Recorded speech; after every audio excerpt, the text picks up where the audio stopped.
This video is made possible by Practical Defense Systems, the best online security training at the lowest prices. You can start your security career today online at pdsclasses.com. Check them out.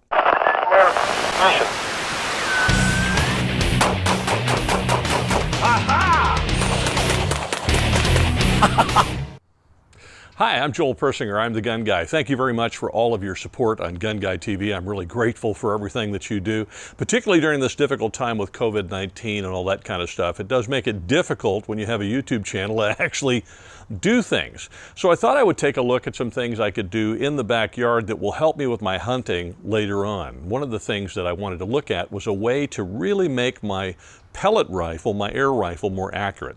And one of the simplest ways to do that is to seat the pellet at the same consistent distance all the time.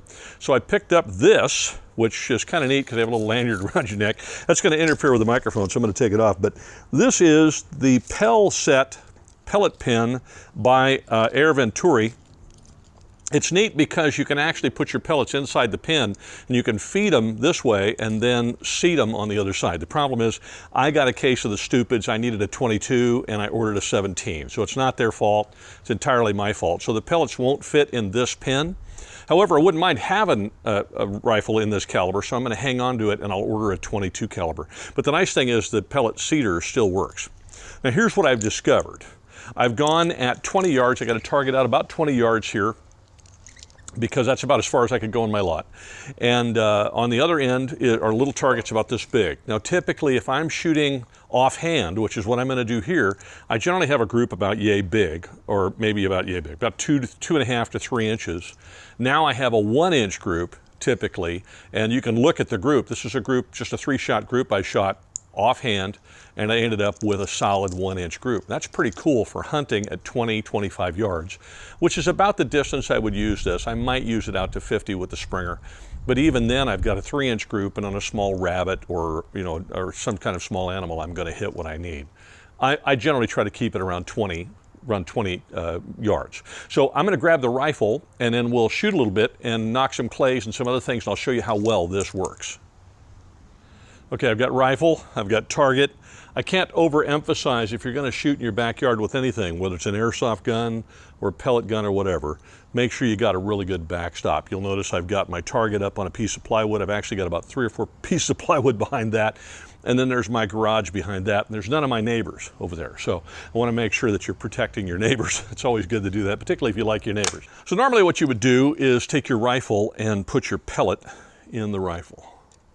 And you would just seat it flush like that. The problem with that is that when you close up the gun, the action of closing up the gun can sometimes pinch the back of the pellet and it'll bend it, and then your pellet is deformed and it won't shoot straight. So if you have a little bullet seater like this, you can seat the pellet in there and it'll be consistently the same depth every time. And these are adjustable, so you can fiddle with your gun and find out what the best bullet seating depth is for your accuracy, and then it'll seat at that same depth every time. And it's going to depend on the type of pellet that you're using. So let's, as you can see, I've been shooting at the clays. Let's go ahead and shoot another one. I poked a hole in it, but didn't break it. Okay, let's go ahead and break it. And we'll seat this one the same way with the bullet seater.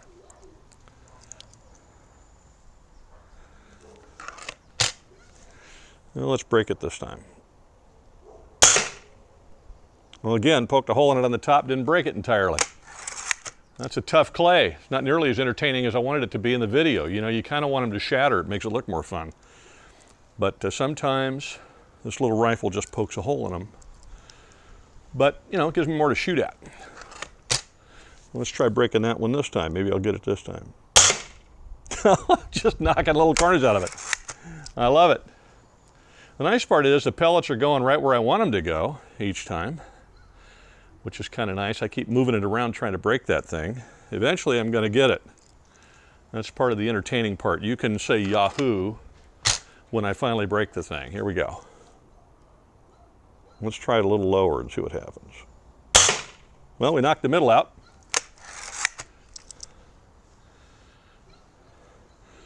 Your mileage may vary on clays.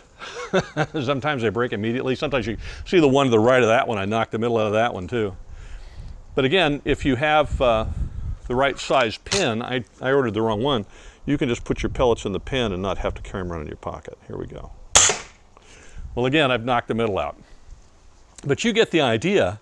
To be able to shoot that accurately, to be able to chip out the middle of a clay with a pellet rifle offhand at 20, 25 yards, about 21 yards, I think, when I paced it off. And so that's not too bad for hunting. So any distance like that, that's a small bird, some sort of small game, whether it's a squirrel. We have lots of doves around here and rabbits and that kind of stuff in this part of the country, and even in my neighborhood all the time. So even in an austere setting, if you had to hunt when things were really bad and you had to feed your family, you'd be able to do it relatively quietly. These rifles sound, honestly, a lot like, and I've done another video on it, they sound a lot like a pneumatic staple gun, because I do quite a bit of work on my property and I have a pneumatic staple gun, and so my neighbors are used to hearing that sound, and these sound almost exactly the same. So you could be out here doing stuff, and what do people think you're doing? They think you're building something or working on a cabinet or whatever you're doing, and in actuality you're practicing in your backyard. But I do urge you, if you have a pellet rifle, particularly these Springers, which are notorious for being accurate or not accurate or whatever, seating the bullet, seating the pellet at a correct depth consistently is super important for your accuracy. It's almost as important as the type of pellets you use, which will change your accuracy a little bit. So I urge you to look at these little Air Venturi pellet seaters. Just make sure you get the right one for the caliber of your rifle, because I didn't. And that way you can actually put your pellets in the pin and it'll feed this way, and you turn it around and seat it that way. And it just hangs on your neck. You got this nice little lanyard with a string on it that comes with it. So it's pretty darn cool. I like it a lot. So check them out. I'll put a link in the description. If it's YouTube, I can't put it in the description. I'll put it in the first comment and pin it to the top. Hey, thanks very much for sticking with me during this difficult time. I have a lot more videos coming, and we also have Sam Paredes coming on Friday, so his video will probably be Saturday. You'll be able to see it. And I hope you'll check that out. We're going to talk about what's happening in California. He might also talk about the United States a little bit, since Gun Owners of California is really strongly connected to Gun Owners of America. Thanks again for watching. Be safe.